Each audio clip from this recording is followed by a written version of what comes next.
Gravity Rush is an action-adventure game originally released exclusively on the PlayStation Vita on February 9, 2012. It will go on to become one of the highest-rated games on the platform, eventually receiving a remaster for the PlayStation 4 a few years later, in 2016.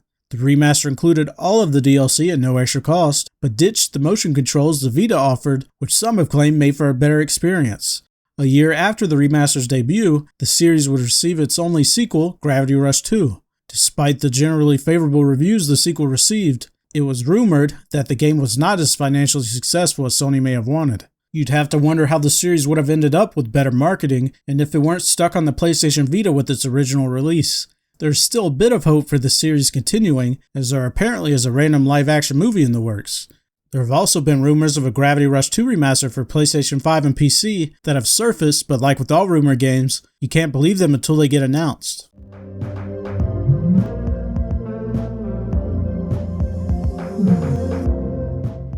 Sly Cooper was once Sucker Punch's biggest game series back in the PlayStation 2 era. Sly Cooper 1 through 3 were all well-received games, but for the next generation PlayStation console, Sucker Punch would move on to the Infamous series, and a new studio, Sanzaru Games, would take the series on. This change in direction led to a remastered trilogy releasing on the PlayStation 3 titled The Sly Collection in 2010. Then later on, the final game in the series, titled Sly Cooper Thieves in Time, would be released on February 5, 2013. It's never a good sign when someone else designs the final game in a series, but it turned out pretty well. I mean, the reviews were generally favorable, but alas, this was the last time we'd ever see another Sly Cooper game. It's kind of weird when you think about it. Usually a series would fall off in quality when sales were not as great, but with the Sly Cooper series, it never really did. Sly Cooper Thieves in Time proved that Sly Cooper could still survive a generational leap with a new studio under the helm, no less.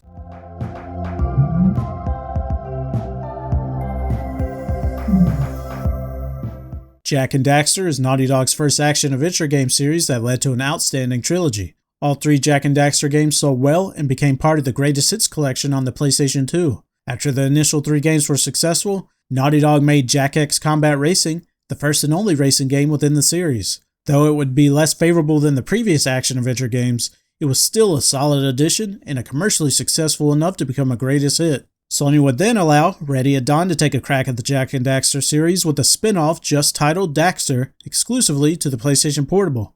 How well did Daxter do? Needless to say, it became regarded as one of the best PlayStation Portable games of all time and sold over 4.3 million copies, which is pretty crazy for that kind of success with a random spin-off by a different studio exclusively on the PlayStation Portable. The final game in the series was started by Naughty Dog, but dropped in the middle of development due to their desire to focus on the first Uncharted. Now that we know the results of that series, who can blame them? Naughty Dog passed the project on to High Impact Games, and they would go on to finish and release the title Jak and Daxter The Lost Frontier on November 3rd, 2009.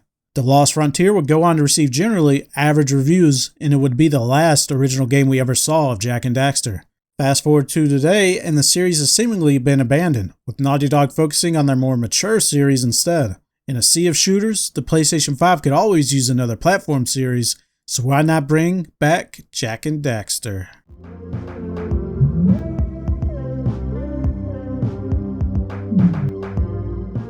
Killzone is possibly Sony's most outstanding first-person shooter franchise. The series began on the PlayStation 2 with mixed reviews, but was commercially successful enough to receive a sequel on the PlayStation 3 and a PlayStation Portable release that fits in between them. The PlayStation Portable release was titled Killzone Liberation, which received generally favorable reviews. Killzone 2, on the other hand, was a huge leap forward from the original game, receiving universal acclaim on the PlayStation 3 and winning many awards such as Best PlayStation 3 Shooter, Best Competitive Multiplayer, Best Sound Design, and most importantly, Most Improved Sequel. The next entry, Killzone 3, received mostly positive reviews from critics and would wrap up the trilogy's story. The Killzone series will go on to have a PlayStation Vita release on September 4, 2013 titled Killzone Mercenary, which also received generally positive reviews. The final release would come soon after on the PlayStation 4 on November 15, 2013 called Killzone Shadowfall. Killzone Shadowfall received mixed reviews and will be the final entry in the series despite being a commercial success, selling over 2.1 million copies on the PlayStation 4. Now, to be honest, this isn't a series that needs to come back, but with more first-party live service games on the way, why not bring back Killzone?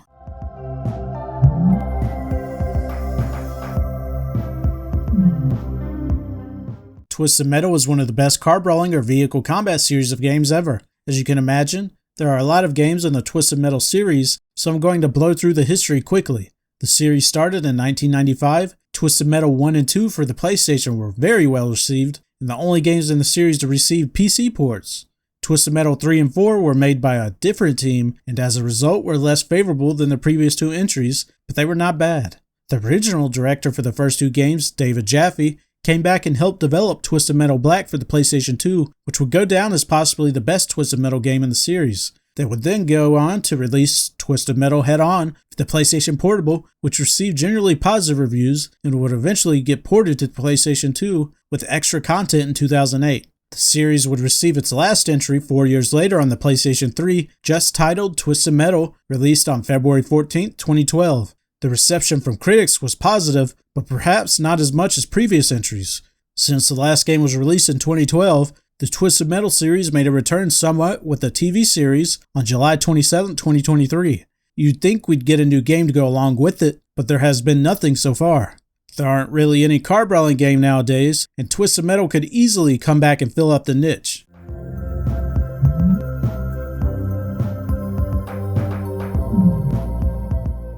One of the original PlayStation's best exclusive series, Ape Escape, was released on June 22, 1999. The first Ape Escape had universal acclaim as it was one of the first games to take advantage of the new analog stick controller for the PlayStation 1, along with its great graphics and soundtrack. Ape Escape would move on to the PlayStation 2 with a sequel, and in time become a well-received trilogy by 2006. What happened to the franchise after that? Well, the series died a slow death with spin-offs, with this last game being a poorly received PlayStation Move motion game on the PlayStation 3 in 2010. This series deserved a better finale, and hopefully, we one day get an Ape Escape 4 that ties all the game's protagonists together in one big bang finale.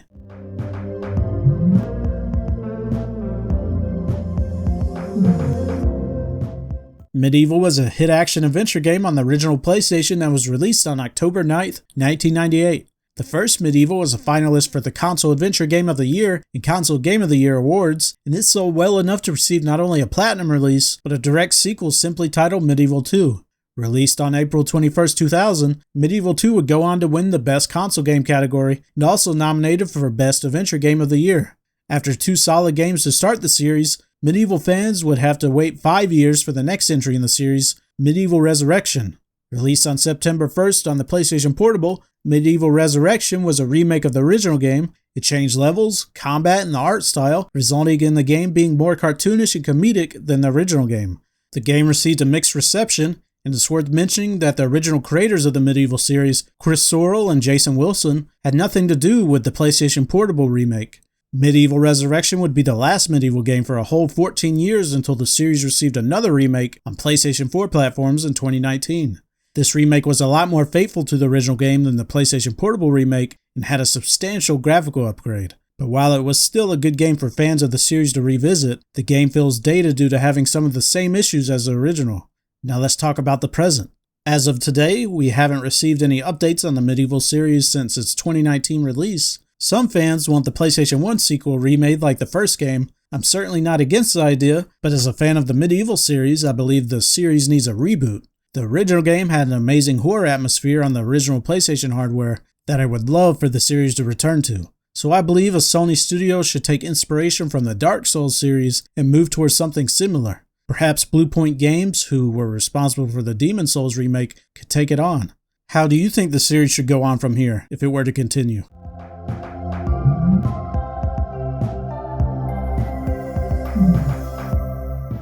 Before making one of the best open-world samurai games ever on the PlayStation 4 with Ghost of Tsushima, Sucker Punch made their own great series of superhero games with the Infamous series. Their most notable are Infamous 1 and 2 on the PlayStation 3. These games were great as they gave you amazing electrical powers, cool traversal, and a karma system that made your choices matter and provided the game with more replay value.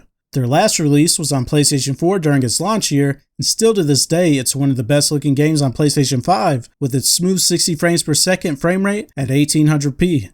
Like I've said, they released Ghost of Tsushima and it was great. A sequel to that is most likely to be the priority for the Sucker Punch team now. It'd be cool to receive remakes of the first two games though. If even Demon Souls can get approval for a remake, maybe Infamous 1 and 2 may one day receive the same treatment.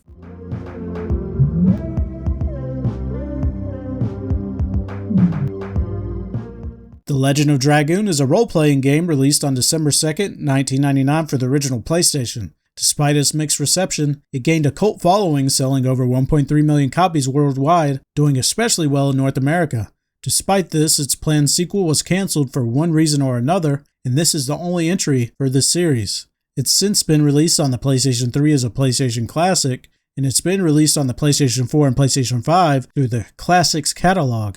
I remember buying a collection of games back then, and this was one of them. Unfortunately for me, I couldn't play it because it was missing the first disc. The Legend of Dragoon was a rare 4-disc game on the PlayStation 1, which immediately made it more badass than any other game. I later bought it for the PlayStation 3, and it's a good game that I'd love to see come back through a remake or other means.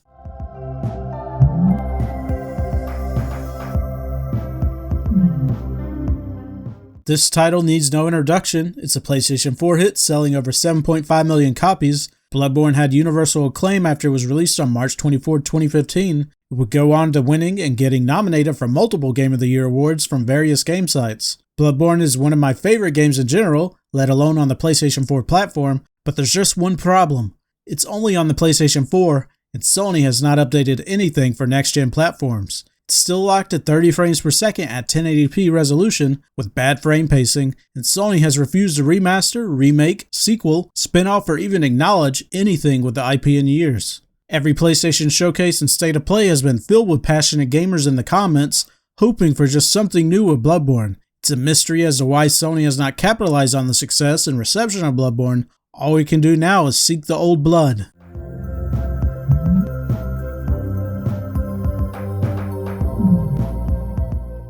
We've reached the end of our top 10 list. Did the ordering match up with yours? This ranking was not easy to create since there are so many PlayStation classics. Let me know in the comments what you would have added or changed. If you enjoyed this video, please like and subscribe so I can keep you in the console loop.